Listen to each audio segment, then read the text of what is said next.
Good morning, friends, and happy Friday. Welcome to After GMS. We just went live here on the News 2 Facebook page, as we do every weekday at 7:45. We'll give you a few minutes to hop on here, read up on our topics that we're going to talk about today, but we'll start with the forecast. Terrain Kirksey, we had a lot of rain overnight, lightning in the early morning hours. Randolph County hit especially hard. Thankfully, no damage reports right now. Yeah, that's certainly the good news. We didn't have any type of issues as far as any damage that we know of, and the majority of the rainfall is now out of here. We will see the chance of a pop-up shower or thunderstorm still, I think, through at least 9 a.m. But all in all, we are trending in the right direction as far as that's concerned. Here's the view outside from our weather camera network. Still a lot of cloud cover out there. And check out our camera in Burlington. You can really see the wind kind of whipping things up there. Blowing the flags around. We're going to continue to have wind gusts as we go through this afternoon in excess of 25, maybe even up to 30 miles per hour occasionally. Temperatures early this morning in the mid to upper 60s. We're already starting out warm, so that just lets you know that we don't have real far to go to have a very, very warm afternoon. As we look at our futurecast models, we go through time, look how quickly we clear out this afternoon. I think we're going to have a really nice afternoon in store for us. A lot of sunshine and temperatures warming up into the upper 70s to low 80s. Just about everybody in the 79 to 81 degree mark. And there'll be some parts of the state that make it into at least the mid 80s, if not a little bit warmer than that, out east and southeast of here. 52 degrees for the low temperature tonight, mostly clear and cool. Here's what's going on. Cold front moving through. That's fizzling on out. High pressure built in for this afternoon. That sticks around for early tomorrow morning, but then tomorrow afternoon a cold front will start to lift to the north. That will increase the rain chances for Saturday afternoon. So let me break down the weekend for you again. Saturday morning we start off dry. Saturday afternoon, Saturday evening, that's when our rain chances will return. We probably will start out Sunday on a somewhat dry note, maybe just a few showers around and probably breezy conditions. And then Sunday afternoon on into Sunday evening, a cold front will move in, and that could bring us a chance of strong to severe thunderstorms. We already have a slight risk of severe storms in place for Sunday. That's a 2 out of 5 on our scale, so you need to make sure that you are weather aware on Sunday afternoon on into Sunday evening. That's the timing right now. That could change. We'll keep you updated as necessary on that system as it moves on in. So the weekend's not going to be a complete washout. There will be periods of dry weather, but there will also be some rain around for you. Temperatures will stay fairly mild through the weekend, and then behind that cold front Sunday night, temperatures will dip down into the low 60s for highs on Monday and on Tuesday. That's a quick look at your 7-day forecast.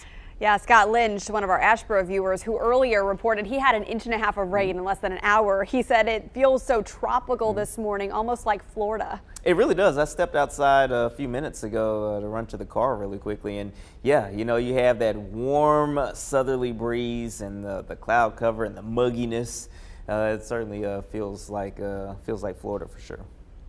Well, the weather leads us into our next conversation. What are you doing this weekend with the nice spring weather expected, the eased restrictions with the new executive order taking effect, and even some spring events like tulips at Dewberry Farms ready for picking? What are your plans? Let us know in the comments below. We have already a few comments coming in here. It says, let's see, Amanda celebrating her 17th wedding anniversary. Congratulations, Amanda. That is exciting. 17 years. Wow. Charlie's plans are to go to Shiloh Shop event tomorrow in Stoneville. We have some more comments coming in here. They're scrolling faster than I'm reading. Yeah. So Nadine's throwing a surprise birthday party for a friend Saturday night. Supposed to be an outside dance party. She says, darn it. She might have... might be some rain around. Might be some rain, yep. But not a washout? Probably not a washout. I think Saturday afternoon, Saturday evening will be one of those situations where you have cloud cover around and you just have kind of random development of showers and a few storms. The main dry periods for the weekend appear to be the morning hours on both Saturday and maybe Sunday morning. Okay. Sunday is a little bit sketchier, but tomorrow morning for sure will be just fine. Well, that's good because DeShannon is having an early Easter egg hunt for her grandkids. Ooh. That sounds fun. We have an Easter egg hunt sometime in our future plan too. I just got to get the eggs for it. Bishop wants to do some yard work like raking leaves. When would be the best time to do that, do you think? I would do it if you can deal with warm weather. I don't think the heat will be out of control this afternoon. Maybe this afternoon, or if you want to wait till tomorrow morning, that'll be fine too. There's some things I need to do in the yard as well, so I'm probably not going to do it this afternoon because I'm going to be sleepy. But maybe tomorrow morning, maybe I can knock some stuff out. Yeah, tomorrow morning was going to be fine. I mean, Saturday's going to start off sunny before it starts to get cloudy. Well, that sounds good. Heather, doesn't matter if it rains for her because she is taking her best friend out to lunch and then to Barnes & Noble for her birthday. Bookstores, always a good idea when it's raining. We have a lot of great bookstores here in the Triad. So a lot of great ideas. I'm getting some for my repertoire too in the future. You know, it's always hard to entertain a little one, and still with these pandemic concerns remaining in place, even as things start to ease up, you know, we're still being cautious about it. So good to have some ideas. Jessica's husband is going fishing. I think mine is too. So she's staying home this weekend to make more candles. Candle making, that sounds fun. Very crafty. Not cool. me. All right, let's get to our headlines before we get to our next conversation. Start thinking about that though. Tell me something good. Right now it's 7:51. And as we have mentioned, COVID-19 restrictions will scale back tonight under Governor Roy Cooper's newest executive order. Here's what you should know based on where you plan to go. Retailers, museums, and salons can operate at 100% capacity. Restaurants, breweries, and gyms can serve 100% of customers outdoors, 75% indoors. Bars, sports arenas can open up at 50% capacity inside and out. Don't forget your mask and to social distance. Those rules remain in effect. Last night, Winston-Salem Forsyth County School Board voted to bring middle and high school students back into classrooms 4 days a week. Families who want to stay remote can do so. This transition will start April 19th. Wednesday will stay remote learning days. Those wanting to get vaccines under the remainder of Group 4 and Group 5 can make appointments soon. Governor Cooper announced an accelerated timeline for this vaccine rollout as supply increases. The rest of Group 4 can start getting shots on March 31st. They include additional essential workers, those living in group settings like students in residence halls. Then vaccines will open to everyone else, 16 and older, starting April 7th. UNC Greensboro will be receiving 2,000 Johnson & Johnson COVID vaccines, the single-dose shot.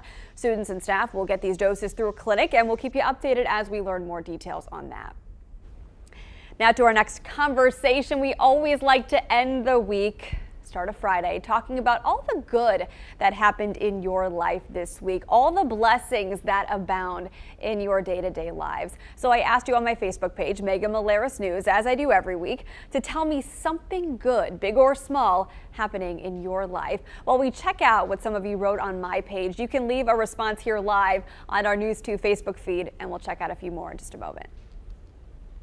Luann and Jeff Woody celebrated their first anniversary on March 21st. They had to downsize their wedding due to COVID, but said it turned out to be the most perfect day.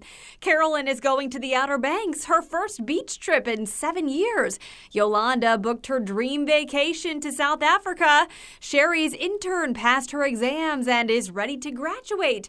Mildred celebrated her birthday this week. So did Denise. Mamie's grandchildren celebrated birthdays in March too. Sandra watched her granddaughter run her first marathon at Virginia Beach. Cindy got a job after losing hers in December. Pauline got her last COVID-19 shot. So did Gia and Yolanda, who plans to spend lots of time with her granddaughter. Jackie's granddaughter got baptized Sunday. Aurelia's granddaughter got a brace on her leg and is doing fantastic. June's great-grandson was born this week. And Paulette is thankful God kept her and her husband safe in last week's tornado. Yeah, that is great news, especially considering we are just now entering severe weather season. Turan, we saw all the devastation overnight in our southern states, the 7 tornadoes that broke out of parts of Alabama. To be able to count our blessings in any type of weather event is always good news.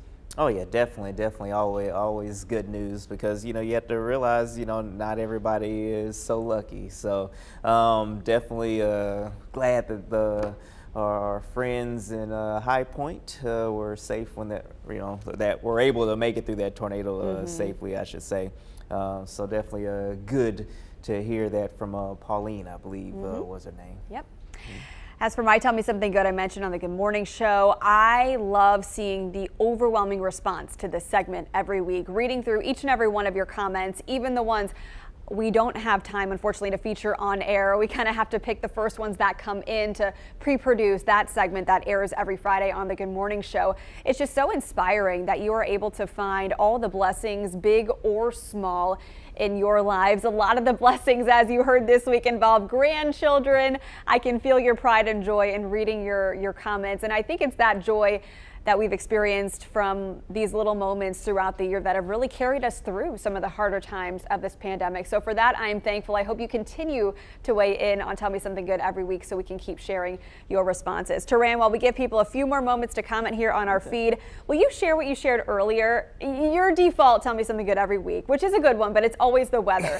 This week, you surprised me by sharing a story that I thought was incredible. Yeah, I've been holding on to this one for a couple of weeks. I just haven't had the opportunity to share it yet. But a few weeks ago, I was getting my first round of my COVID vaccine shot, and I ended up striking up a conversation with a couple of people. And one person that I was talking to, he had happened to be a Navy veteran. He also happened to be an Oklahoma guy. I went to University of Oklahoma, so that's how we first started talking. But he started, telling me about his service, some of the places that he lived, and he was stationed on a submarine during the Cold War. And Wow. he's telling me a little bit about what the experience was like, and he said, hey, we did a lot of missions, we did a lot of stuff that I'm sworn to secrecy, I cannot talk about, but they certainly were. It was an interesting time, is what he said. But he also pointed me to a book, and I wish I wrote it. I don't have it written down here, but he said somebody, I guess, broke secrecy and talked to this lady. But he was like, if you're interested in some of the things that I was involved in, read that book. And he's like, I can tell you that a lot of the information there is fairly accurate. So, I went and looked up the book and just kind of looked through, some of the overview of the book, and some of those missions were definitely, the type of things that probably saved the world. I mean, anybody that knows anything about the Cold War, we were on the brink of major issues, but they were doing some very high level secret missions, to make sure that the intelligence gathering from the United States was on par with what the Russians or the USSR at the time were doing. So it was just very, very interesting to just kind of hear his life story, and just hear what some of the things that he did for this country. I mean, he and everyone else that serves this country, military, are just true heroes. And again, if you ever have a chance to chat with a veteran, definitely take that opportunity, because I mean, I was better for it after talking to him and thanking him for his service. Yeah, you'll never forget that opportunity, and neither will he. It's so great once you get these veterans talking, and some are more open than others, especially when you consider the conflict in which they served, their reception when they got home, what they did specifically in those wars. It all makes a difference in how open they are in talking about their experiences. But if you get a veteran talking and opening up and being this insight into a moment in history that will not be replicated, it is incredible to hear those stories. I've had the honor of featuring several World War II veterans' stories over these years, and I was sad to learn recently that a couple of the heroes whom we had talked to had passed away. We're losing our greatest generation vets each and every day, and so anytime you have the chance to hear one of their stories before it's too late, do so. I mean, they are heroes in every sense of the word, although they would never tell you that themselves because they're too humble to think that way. Exactly. He certainly was a humble guy. I had to ask some questions before he started to tell me the few things that he was allowed to. So, God bless him. What an awesome experience. Try topping that one next week, Turan. I won't be able to. I already tell you that right now. That is so cool. Let's share the Tell Me Something Good some of you are writing here on our Facebook feed. Let's see. Nadine took off from work all of next week. Can't wait. Triple exclamation mark. Nadine, relax and enjoy. You deserve it. Bobby shared that her husband and her are getting prepared for their first grandchild. They are so excited for this new crown to their family. Congratulations. That is so special. We heard from Jeannie, who's preparing for an arts and crafts expo in April. That sounds exciting. And then we are still getting some questions about our first conversation, so we'll try to jump on and answer those or direct you to resources about the eased capacity restrictions and plans this weekend and such. And then Bobby's getting a lot of congratulations from those of you who are telling her that it's amazing. She's welcoming her first grandchild. And so, yeah, you have wonderful things to share. I love this. Jessica did make a point about talking to veterans. She said, just be respectful.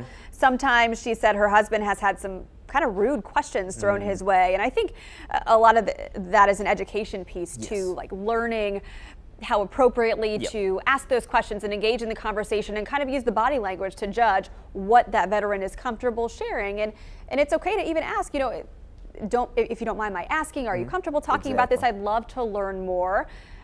It sounds like it might open up that window of opportunity for conversation to follow. 100%, 100%. You know, you have to just kind of, you know, understand the situation and you know, if in my case, you know, he told me that he was a veteran. I didn't even know that at first. And then we started kind of talking more about it. But, you know, obviously, you know, there are people in my family that I definitely, and I'm sure they don't mind me sharing, you know, they don't really want to talk about a lot of things for obvious reasons. And I understand and respect that. So, you know, just to, you know, play each situation or approach each situation on its own merits and definitely try to be as respectful as you can. But either way, the overarching thing that we just want to get out there is we just thank you for your service. We do. Yes. Thank you, Jessica, for your family's service and sacrifice. The spouses participate in this as well. They are along for the journey, and we thank you too. Thank you all for joining us in our conversations this Friday. We are all so glad to talk to you each and every day. You are so loyal to this After GMS program. You've become family to us, so it's just amazing to see you following along with us for our journey. Let's take a final look at our 7-day before we wrap up. All right, let's go ahead and jump right into it. There you go. The weather this afternoon is going to be absolutely glorious. Now, we still might have a sprinkler or two this morning. It's going to be warm and breezy. Temperatures in the 60s right now, but this afternoon, still breezy, but at least we'll have more sunshine. Temperatures in the upper 70s to low 80s. For tomorrow, I think we're going to start out mostly sunny, if not completely sunny, before the cloud cover rolls in as we go through the day. Rain chances go up in the afternoon. And then as we go through Sunday, I'm really eyeing the Sunday afternoon on into Sunday evening time frame. A cold front will move through, and by all indications, it will have a line of strong to severe thunderstorms along with it as it moves through. So we'll watch that for you. We'll keep an eye on it. Behind that, we will have cooler and drier air as we start early next week, Monday and Tuesday. Highs only in the 60s, but I'm glad that we have reached that time of the year where we're calling 60s cooler. So that's always a good sign. That's the last look at your 7-day forecast. You read my mind. That's exactly what I noticed. These cooler days, which seem cool compared to the rest of the 7-day, are really on par with our average this time of year. That's exactly right. Just think a month ago, you know, well, we're going to make it to 62. It's going to be warm today. Yeah. Now it's like, oh, it's just 62. Right? We want the 70s back. Yeah, I am excited about that almost 80-degree temperature possible today, though. So. Definitely nice. All right, well, enjoy your day. We want to leave you with this, some of the funnier moments. You know, we always like to laugh at ourselves throughout the week. This is the best of GMS. Have a great weekend. I'd probably buy like a dog farm and then get all the dogs that need a place to live because I love them so much. So Ed, maybe we could go in on that. Hey, that sounds like a plan. You have a couple of 100 acres of land and let's go for it. All right, well, I want to join in now. Yeah. Okay, 300 acres. That's perfect. It's an old joke that I've come back to every year. It says the coldest season in the South is summer at the office. because the air conditioning is blasting, Yes. trying to get rid of some of that Yes. mugginess that you sometimes feel inside the building. Turan, how do you feel about Ed always taking off these good weather days? You know, he intentionally tells Mother Nature, it's my weekend, you got to give us the best forecast. I've been so impressed with his power over Mother Nature like that. Like, I don't know how he controls the weather, but man, I need to figure that out too for myself. Yeah. But I just polished off a nice pack of peanut M&Ms. You know how man. much I love my peanut M&Ms. And now you got all that sugar rush to get the forecast going. That's it. So I'm all excited. Yeah. You like to travel, you like riding that bicycle. You got the muscles there. Oh my God. Look at Ed's muscles. There you go. They're He's drooping, ready. but they're there. Sign him up.